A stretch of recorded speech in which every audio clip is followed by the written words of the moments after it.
Doctor K Jayaprasad, ലോകത്ത് യുദ്ധത്തോട് പ്രതികരിക്കാം, അവശരോട് ഐക്യദാർഢ്യം പ്രഖ്യാപിക്കാം, ഇതെല്ലാം സ്വാഭാവികമായ പ്രവൃത്തി തന്നെയാണ്. പക്ഷേ ഇവിടെ തെരഞ്ഞെടുക്കുന്ന രീതി ആണ് എപ്പോഴും ചോദ്യം ചെയ്യപ്പെടുന്നത്. പ്രത്യേകിച്ച് ഗാസയിൽ, പലസ്തീനിൽ മനുഷ്യ കവചം, സാധാരണക്കാരെ മനുഷ്യ കവചമായി ഉപയോഗിച്ചുകൊണ്ടാണ് ഹമാസ് പലപ്പോഴും മുന്നേറ്റം നടത്തിക്കൊണ്ടിരുന്നത് ഇസ്രായേലിനെതിരെ.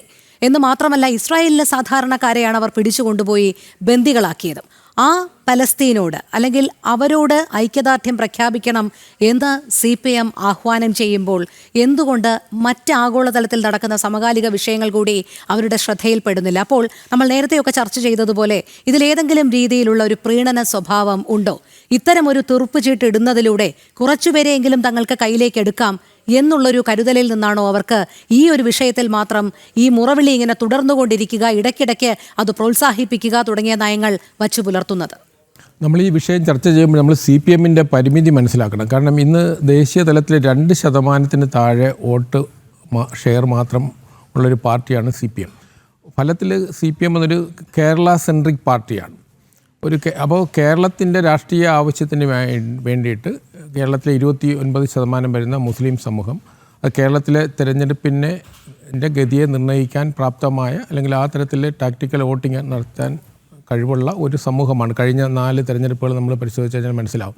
അപ്പോൾ അതിനുവേണ്ടി മാത്രമാണ് ഈ വിഷയങ്ങളെല്ലാം തന്നെ CPM തിരഞ്ഞെടുക്കുന്നത്. അതിന് ഇതിനൊരു ആഗോള തലത്തിലുള്ള ലക്ഷ്യമോ ആശയപരമായ ഒരു താല്പര്യമോ ഒന്നും ഇതിൻ്റെ പുറകില്ല. മാത്രമല്ല, നമ്മളിവിടെ ശരാശരി മലയാളികൾക്ക് ആരും അറിഞ്ഞൂടാത്തൊരു വിഷയം, 57ഓളം വരുന്ന ഇസ്ലാമിക രാജ്യങ്ങൾ, നമ്മൾ അതായത് OICയിൽ പെടുന്ന രാജ്യങ്ങളിൽ ബഹുഭൂരിപക്ഷം രാജ്യങ്ങളിൽ നിരോധിക്കപ്പെട്ടിട്ടുള്ളൊരു പാർട്ടിയാണ് കമ്മ്യൂണിസ്റ്റ് പാർട്ടി, പാകിസ്ഥാൻ ഉൾപ്പെടെ.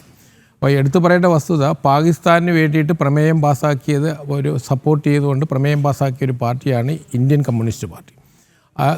പാകിസ്ഥാൻ നിലവിൽ വന്ന് ആദ്യം ചെയ്തത് അവിടുത്തെ കമ്മ്യൂണിസ്റ്റ് പാർട്ടിയെ നിരോധിക്കലായിരുന്നു.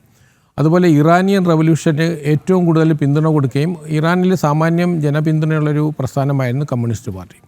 അപ്പോൾ അയത്തുള്ള ഖൊയ്മനിയുടെ ഗവൺമെൻറ് അധികാരത്തിൽ വന്ന് ഒരു 6 മാസത്തിനുള്ളിൽ 10,000 കമ്മ്യൂണിസ്റ്റുകാരെയാണ് കൊന്നൊടുക്കിയത്.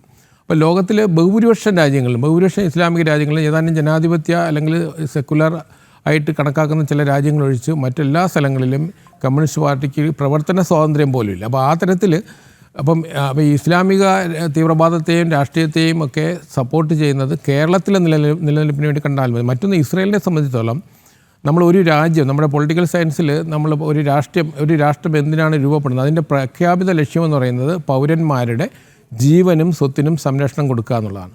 അപ്പോൾ 1256 പേരെയാണ് 2023 ഒക്ടോബർ 7 ലോകം കണ്ട ഏറ്റവും വലിയ തീവ്രവാദ ആക്രമണത്തിലൂടെ ഹമാസ് കൊന്നൊടുക്കിയത്. അതിന് 252ഓളം പേരെ ബന്ദികളാക്കി കൊണ്ടുപോവുകയും ചെയ്തു.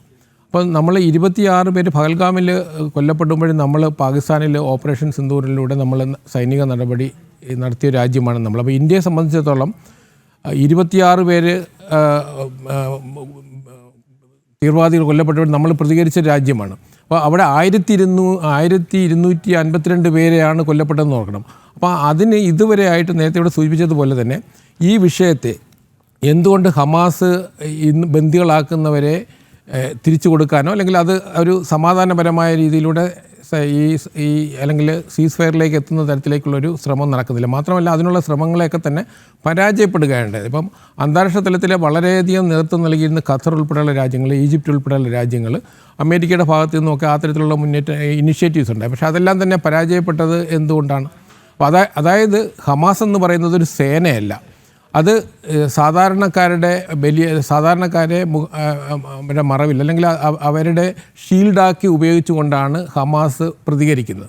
അപ്പോൾ സ്വാഭാവികമായിട്ടും ഒരു സേന, ഇപ്പോൾ ഇസ്രയേൽ എന്ന് പറയുന്നത് ഒരു രാജ്യമാണ്, അവരുടെ ആർമിയാണ്. ഹമാസ് ഒരു ആർമിയല്ല, ഹമാസ് ഒരു യൂണിഫോം ഇട്ടൊരു സേനാവ്യൂഹവുമല്ല.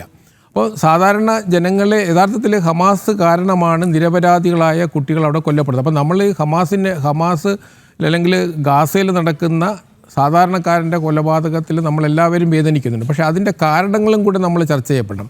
അപ്പോൾ ഹമാസിനെ പിന്തുണച്ചുകൊണ്ടുള്ള ഒരു സമര പരിപാടികളെ നമുക്ക് അംഗീകരിക്കാൻ കഴിയില്ല.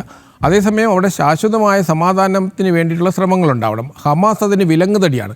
അതിനൊരു ഉദാഹരണം, നമ്മുടെ അയൽരാജ്യമായ ശ്രീലങ്കയിൽ LTT എന്നുള്ള നമുക്കറിയാം, പ്രഭാകരൻ്റെ നേതൃത്വത്തിലുണ്ടായിരുന്ന പ്രസ്ഥാനം ഏതാണ്ട് 30 വർഷത്തോളം തമിഴ് ജനതയെ നശിപ്പിക്കുകയായിരുന്നു. വളരെയധികം എല്ലാ തമിഴ് ജനകീയ പ്രസ്ഥാനങ്ങളെയും സമാധാനപരമായ പ്രസ്ഥാനങ്ങളെയും മറ്റ് തീവ്രവാദ പ്രസ്ഥാനങ്ങളുൾപ്പെടെ എല്ലാത്തിനെയും കൊന്നൊടുക്കിയിട്ടാണ് LTT അവിടെ മുന്നേറിയത്. ഇന്ത്യയുടെ മുൻ പ്രധാനമന്ത്രി ഉൾപ്പെടെ അതിന് രക്തസാക്ഷിയായതാണ് അതിൻ്റെ അടിസ്ഥാനത്തിൽ. അവസാനം എന്തുണ്ടായി?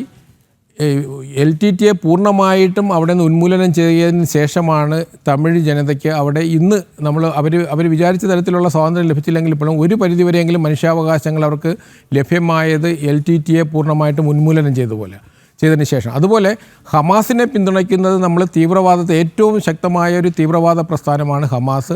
അപ്പോൾ അതിനെ പിന്തുണയ്ക്കുന്നത് നമ്മൾ തീവ്രവാദത്തിന് പിന്തുണയ്ക്കുന്നത് പോലെയാണ്. ഇന്നിപ്പോൾ നമ്മൾ 2 ദിവസമായിട്ടുള്ളൂ.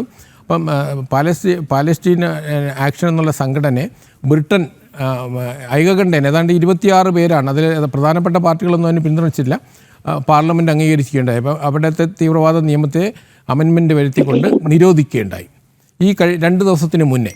അപ്പം ബ്രിട്ടനിൽ കാരണം ലോകം മുഴുവനും ഇവർ വലിയ ഹ്യൂജ്, അപ്പോൾ അതിൻ്റെ ഒരു സാമ്പത്തികമായിട്ട് അവർക്ക് കിട്ടുന്ന ഫണ്ടിങ് ഉണ്ട്. അപ്പോൾ ഈ ഹമാസിൻ്റെ അല്ലെങ്കിൽ പാലസ്തീൻ്റെ പേരിൽ ലോകം മുഴുവനും ഇവർക്ക് ലഭിക്കുന്ന സാമ്പത്തിക സഹായമുണ്ട്. പല മേഖലകളിൽ നിന്ന് പല രാജ്യങ്ങളിൽ നിന്നും കിട്ടുന്ന സാമ്പത്തിക സഹായമുണ്ട്. അതിന് വേണ്ടിയിട്ടുള്ള സംഘടനകൾ വർക്ക് ചെയ്യുന്നുണ്ട്. അപ്പോൾ ഇത് ശക്തമായി ഇതെല്ലാം തുറന്നു കാണിച്ചുകൊണ്ടാണ് ബ്രിട്ടീഷ് പാർലമെൻറ്റിൽ നടന്ന ചർച്ചയിൽ ഇവർക്ക് ലഭിക്കുന്ന വരുമാനത്തെക്കുറിച്ച് വളരെ ഡീറ്റെയിൽ ആയിട്ട് പറയുന്നുണ്ട്. അപ്പം ആ തരത്തിൽ നമ്മൾ ലോക രാഷ്ട്രീയ താല്പര്യത്തിന് വേണ്ടിയിട്ട് പാലസ്തീനിയൻ ജനതയെ ബലിയാടാക്കുകയാണ് ഇവിടെ ചെയ്യുന്നത്. അതുകൊണ്ട് ഹമാസിന് പിന്തുണ കൊടുത്തുകൊണ്ടുള്ള ഏതൊരു സത്യാഗ്രഹ സമരത്തെയും നമുക്ക് പിന്തുണയ്ക്കാൻ കഴിയില്ല. അതേസമയം പാലസ്തീനിയൻ ജനതയ്ക്കും അതുപോലെ ഈ മേഖലയിൽ ഇസ്രയേലിലെ ജനതകൾക്കും സമാധാനമുണ്ടാകുന്ന ഒരു ശാശ്വത പരിഹാരമാണ് അവിടെ ഉണ്ടാകേണ്ടത്. അപ്പോൾ കേരളത്തിലെ CPMനെ സംബന്ധിച്ചിടത്തോളം കേരളത്തിലെ വോട്ട് ബാങ്ക് രാഷ്ട്രീയത്തിൽ നിന്ന് നോക്കിയപ്പോൾ അതുകൊണ്ടാണ് ഞാൻ നേരത്തെ സൂചിപ്പിച്ചത്. ഇപ്പോൾ നിങ്ങൾക്ക് വെരിഫൈ ചെയ്യാവുന്നതേ ഉള്ളൂ.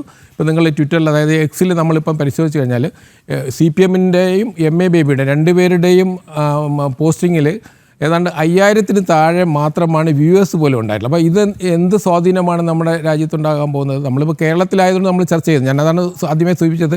അങ്ങനെയാണെങ്കിൽ അവർ ആദ്യം ചെയ്യേണ്ടതെന്ന് കൈരളി ചാനൽ ഇന്ന് അരമണിക്കൂർ, ഇന്ന് ഈ ആഴ്ച ഒരു 6 ദിവസം കൈരളി ചാനലിൻ്റെ സംപ്രേഷണം ഈ 9-നും 9:30-ക്കും നിർത്തിവെക്കുകയാണെങ്കിൽ നമുക്ക് ഇതിനൊരു ആത്മാർത്ഥത ഉണ്ടെന്ന് കാണിക്കും. ഇത് നമ്മുടെ മുസ്ലിം സമൂഹത്തെ പറ്റിക്കാൻ വേണ്ടിയിട്ട് വോട്ട് ബാങ്ക് രാഷ്ട്രീയത്തിന് വേണ്ടിയിട്ടുള്ള ഒരു അടവ് നയമായിട്ട് നമ്മൾ കണ്ടാൽ മതി.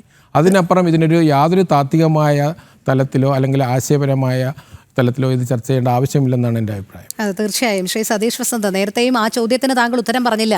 ഇന്ന് പാർട്ടി ചാനൽ 9 മുതൽ 9:30 വരെ നിശബ്ദമായിരിക്കുമോ എന്നുള്ള കാര്യത്തിൽ? അല്ല രോഹിണി, നമ്മളൊരു ആശയം വയ്ക്കുന്നു, ജനങ്ങളുടെ മുമ്പേ CPM ആശയം വയ്ക്കുന്നു, അതിൻ്റെ അഖിലേന്ത്യാ സെക്രട്ടറി വയ്ക്കുകയാണ്. നമ്മൾ ഒരു 9 തൊട്ട് 9 വരെ നമ്മൾ ഇത് ഫോണുകളും അതുപോലെ തന്നെ കമ്പ്യൂട്ടർ, ലാപ്ടോപ്പ്, ഡെസ്ക്ടോപ്പ് ഇതൊക്കെ നിർത്തിവെച്ചുകൊണ്ട് നമുക്കൊരു ഐക്യദാർഢ്യം പ്രഖ്യാപിക്കുന്നു പറയുന്നു. ഇപ്പം നിങ്ങളിപ്പം ഇങ്ങനെയൊക്കെ പറഞ്ഞു കഴിഞ്ഞാൽ നമുക്ക് അത് പ്രായോഗികമല്ല. കാരണം അതെ, താങ്കൾക്കും അറിയാം, ഞങ്ങൾക്കും അറിയാം. കാരണം 9 മണി എന്ന് പറയുന്നത് ഒരു ചാനലിനെ സംബന്ധിച്ചിടത്തോളം പ്രൈം ടൈം ആണല്ലോ. അപ്പോൾ നേരത്തെ പറഞ്ഞതുപോലെ നിരവധി പരസ്യങ്ങളുണ്ട്, അവരെ ഒന്നും പിണക്കാൻ പറ്റില്ല, വരുമാന മാർഗമാണ്. അപ്പോൾ അതൊക്കെ നമുക്ക് ഒരു വശത്ത് മാറ്റിവെക്കാം. സാധാരണക്കാർ അങ്ങനെ മൊബൈൽ ഫോണൊക്കെ അണച്ച് സ്വിച്ച് ഓഫ് ചെയ്ത് ലാപ്ടോപ്പൊക്കെ അണച്ച് അങ്ങനെ അരമണിക്കൂർ ഇരിക്കട്ടെ. അതിൽ കവിഞ്ഞുള്ള ഐക്യദാർഢ്യമൊക്കെ മതി എന്നുള്ളതാണല്ലേ.